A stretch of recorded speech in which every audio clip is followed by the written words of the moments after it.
You know, I always want the fire to be quiet. And then I'm reminded that we're living in such a noisy world that we need to be able to find that stillness in us no matter what's going on around us. And that's not always easy.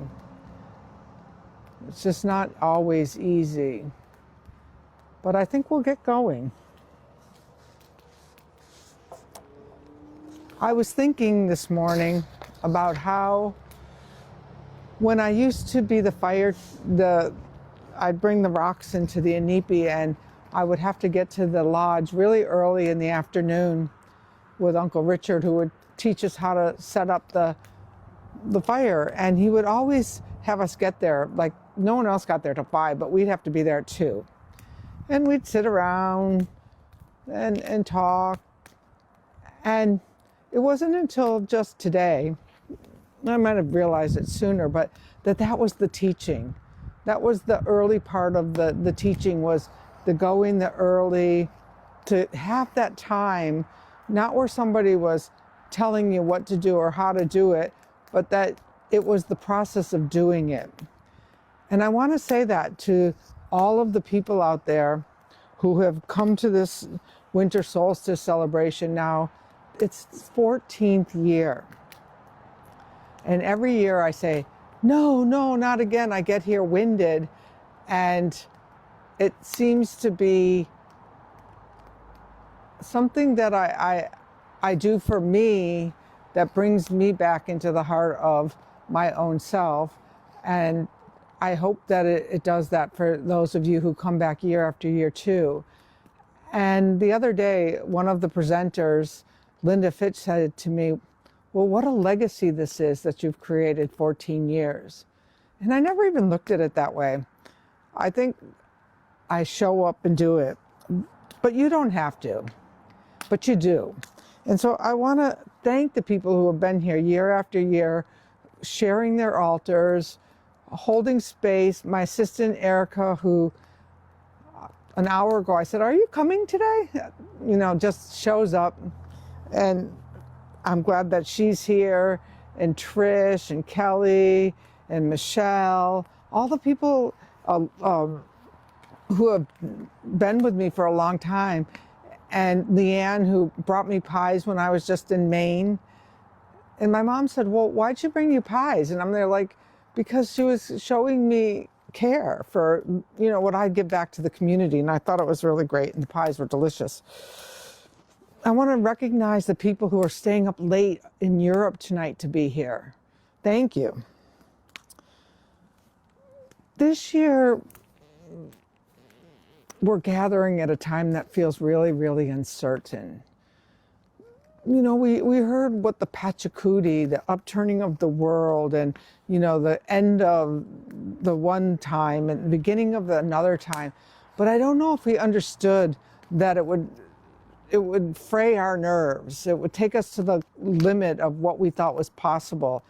And I was talking to a friend of mine the other night, and she gave me this idea for this thread, this thread that we have the wisdom, we have studied hard, we've got the knowledge, we've chosen ourselves, we've chosen to learn, we've chosen to do that over and over again. And then when we get into chaos like this week when the tree fell on the house, I made a list tonight of all the things when I was doing the journey I prepared the journey for today, and I did the journey that you're going to take in a little while.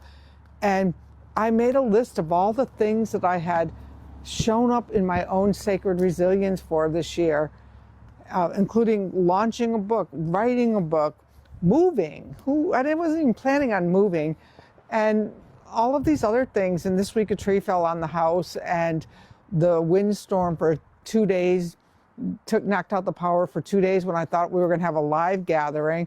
And it was barely enough that I could do to get this pulled off. And I had to cancel the live gathering, which I hope everyone who was coming is listening. And I want to thank you for your willingness to come.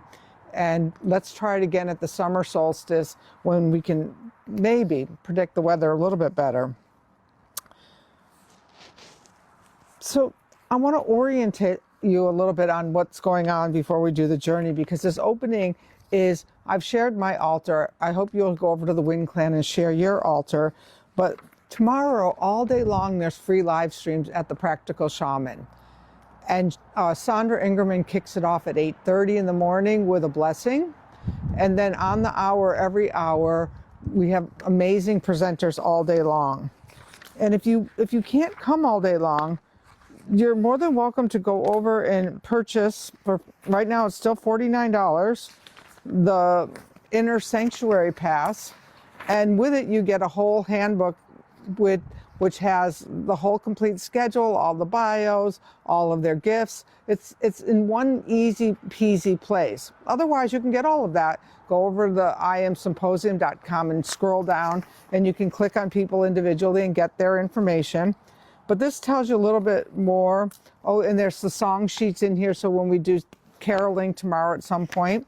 And the other thing that the Inner Sanctuary does is there's several people here in the green room on Zoom who have a Zoom pass. And after each of the sessions tomorrow, I'm going to check in with those people in the green room and see how they're doing, how they're processing this, how they're having this experience. And then next week, I'll be doing an intention setting ceremony, and Erica Hernandez will be doing something on herbs. And we have Lori Lothian, who's going to be doing an astrology reading for the new year. We have Lisa Weichel, who does a great listening session. And then Carrie Selk Rogers is going to, I think hers is about powering you up for the new year. I think that's what it was. Sorry if I got that wrong.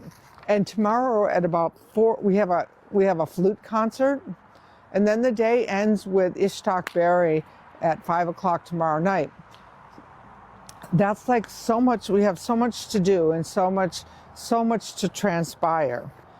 So this year's theme is sacred resilience. And I started to come across this idea of sacred resilience this fall when I decided to teach it in London. And I saw that there's 3 aspects of the sacred resilience. There's the personal resilience.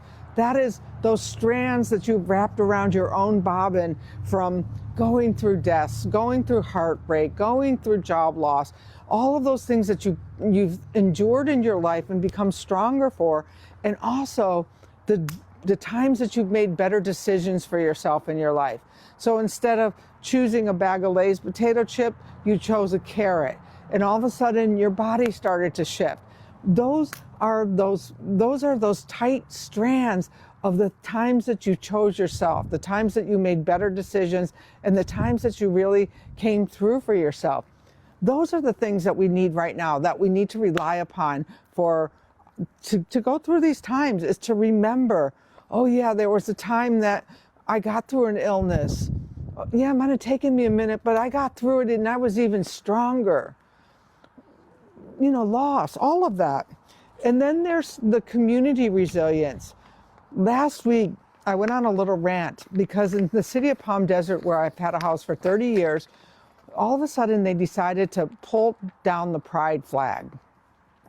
Now, that might not sound like a big thing, or it might sound like a big thing. It all depends on your perspective, but Palm Desert is probably 50% gay, as the whole valley has the highest gay and lesbian per capita in the whole country. And there's nothing more lucrative than a 2-male income family. So not only are we going to take down the flag and take people back to the Stone Ages, but they were going to hurt them. They were going to put a rock right on their foot by taking away that income, because people were threatening right away to boycott. And it really got me like, wow, is our community resilient? And sure enough, they made a special meeting the next day, and over 200 people showed up at City Hall. And who knows how many people were on Zoom, because they didn't even show you the numbers. And it was like, yes, this is community resilience. This is when we can rely upon other people, the people who didn't have to go to work that day. And so we really need to remember that we have a community. When my tree fell this week, my neighbors were the ones who were over there hand-holding me through the shock. I mean, to see a 100-foot tree on your guest house is a little shocking. And, you know, they came over, I can help you cut it down, I can do this, I can do that. And you know, that is how it works in community. But when I was just about up to here this week with my sacred resilience, I was reminded by another wise friend who said, maybe you're not relying upon spirit enough. So are you spiritually resilient? Are you sourcing from your spiritual power in order to find that deepest part of yourself that's resilient when your personal ideas are failing you, your community doesn't seem to be stepping in for you? You always have the spirit. You always have the wind. I have the wind. If you have the Windwalker Wisdom Oracle, and actually there's a solstice reading over for this event. You can find it either on the Wind Clan or on the Shamans, any of them, but there's an oracle reading designed specifically to bring in these wind allies for the solstice. All right, well, I can babble on because you know I can. And wow, there's a whole lot of you listening, and I hope that they're talking to you. But I want to take you on this journey that was created about finding your own strands of resilience, finding them, connecting them to the community, connecting them to spirit, and then bringing them back so that you can source from them. It's going to take me a minute. I'm going to put you onto the fire for a minute while I get this. And I pre-recorded it because when I do it out here, we never know what's going to happen. And so I just want to make sure that we got it. So this is going to take me 2 seconds. Hold on. This is like a 10-minute journey. And for those of you who don't prefer when I talk through the journey, I also did a drumming version of it that I'll be happy to share with you later. Journey to the field of sacred resilience.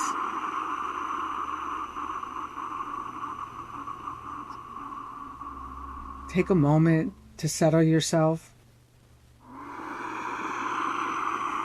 Unravel your feet if they're crossed and feel the ground beneath you. Breathe slow, like the wind moving through the tall grass.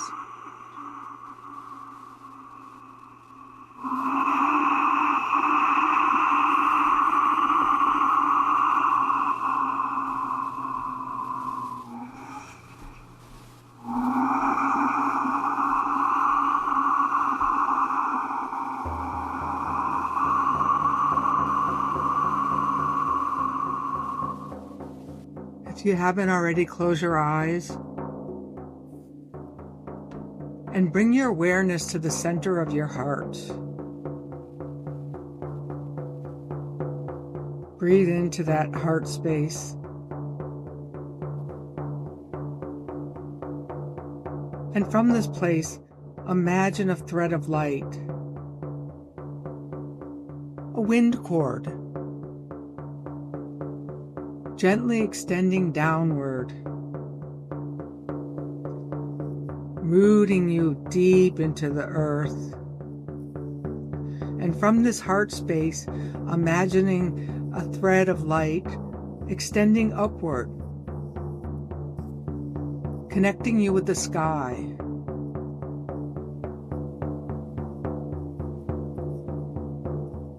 Now call the winds of the east. Eurus, be here with us. The south, notice. Join us in this sacred circle. Zephyrs in the west, we welcome you. And Boreas, the cold north wind of the solstice, join us. Join us as we connect ourselves to our sacred light.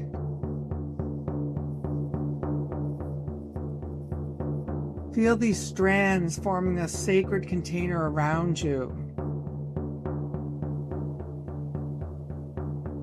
And with the rhythm of each breath, or the sound of your drum or your rattle, begin the journey.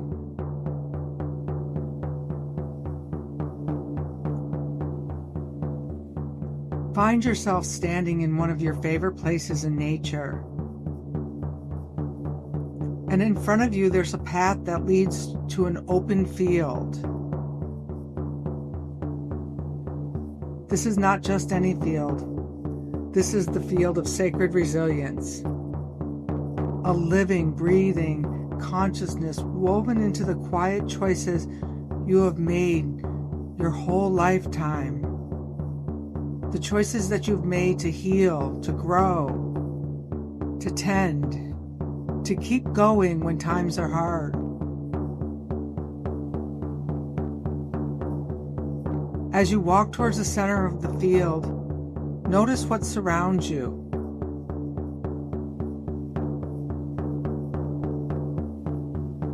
Perhaps it's wildflowers of every color,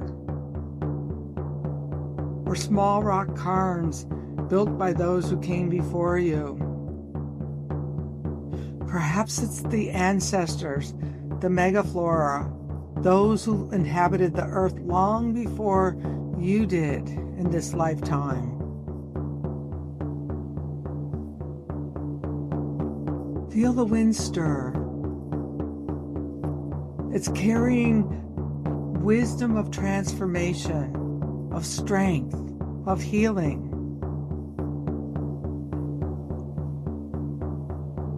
With each step you take, remember a moment in your own life when you chose growth instead of fear, when you softened instead of hardened, when you leaned into spirit instead of shrinking back, when you lit a candle instead of cursing the dark. Pause in the middle of this field. The ground is warm. The air is nurturing.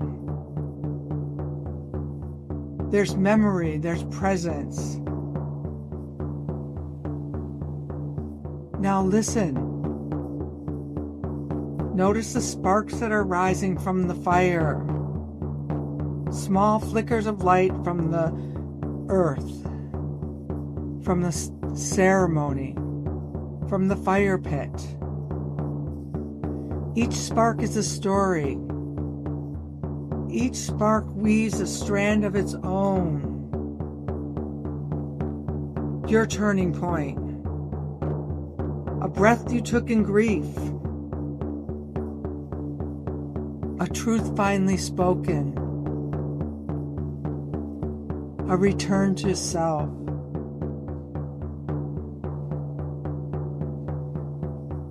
Reach down and grab at one of these sparks. And as you grab onto it, it becomes a thread. A thread that you can weave around your own bobbin.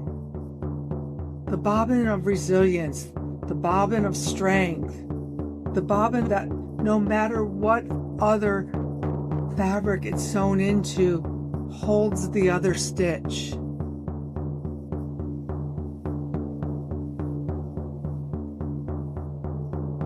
Offer this gift into the circle so that we create one strand, one bigger weaving of all of our bobbins, of all of our strengths, of all of the times that we chose healing over fear. The moment we all returned to truth. The moment we all chose presence. The moment we spoke up. The moment we let go. The moment we picked ourselves up, dusted ourselves off, and began again.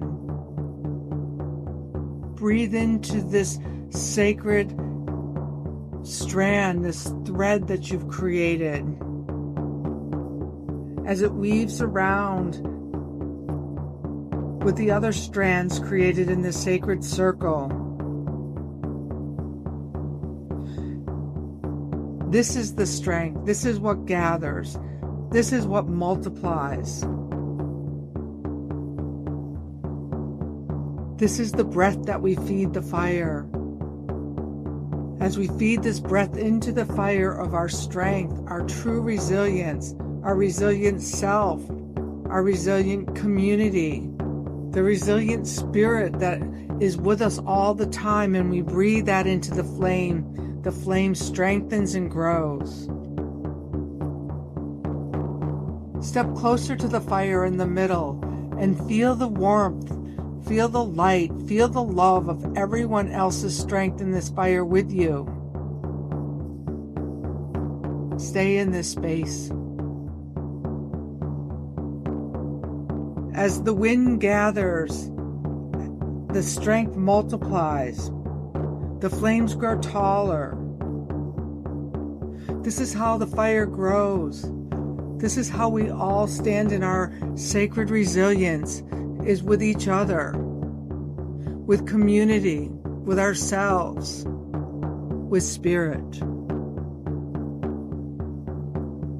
Stand in the warmth of that fire. Remember, you are not alone. Others are here. Each carries their own sacred peace. Each carries a piece. Each tending to the sacred fire of resilience. Stay in this place for a few more breaths.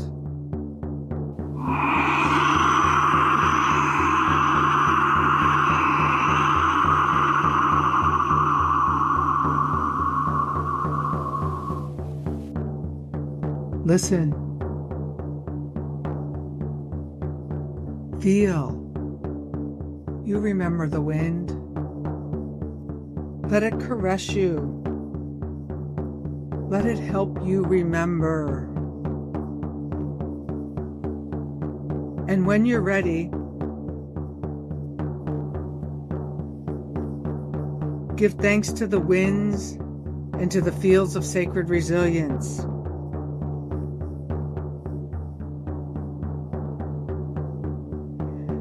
Step back along the path the same way that you came, but carrying your bobbin of strength, carrying your thread of resilience, carrying the threads of the other people in the circle who are holding you too. Come back into your body, wriggle your fingers, touch the earth. And when you're ready, open your eyes.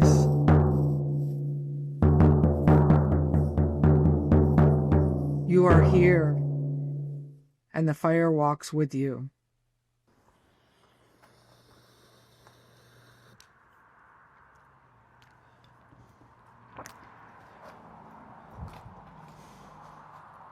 It's never a perfect science,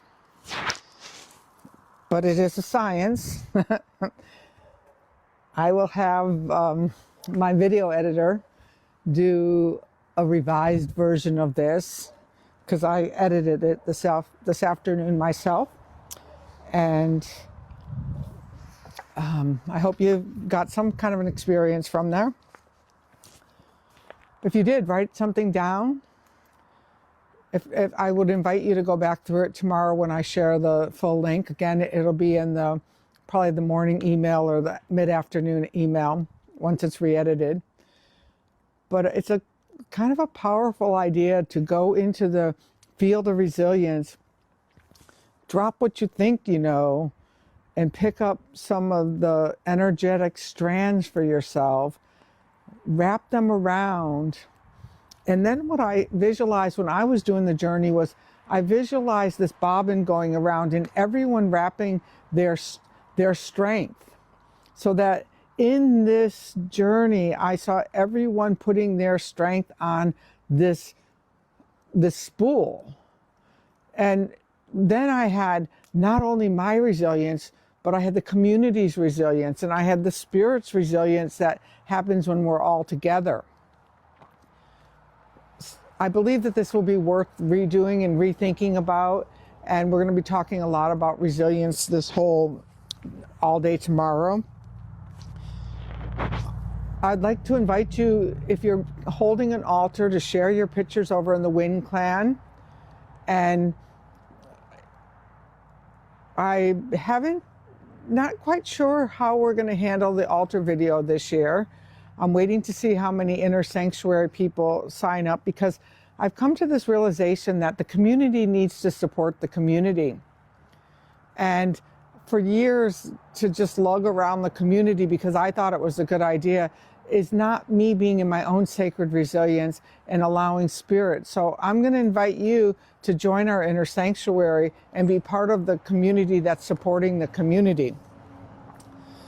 So this was just the beginning. The day is going to unfold. And if you stay with us, Deborah Koff-Chapin is coming on in probably just a few minutes. We'll take a 5-minute break, come back here. And those who are on the webinar, you can stay there, go take a break. She'll be coming on, and she's going to be doing a sound bath, a drumming, and her sacred bowls to get us started too. And she's a little bit more tech savvy than me. She does it in a sound studio so that there is no cars driving by and the volume adjusting.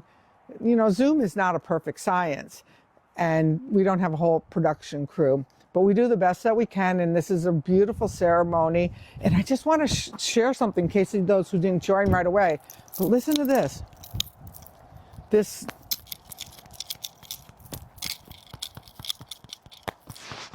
Can you hear the bird flapping its wings? Suzanne, this is amazing. Thank you. All right. I'll see you all back in just a few.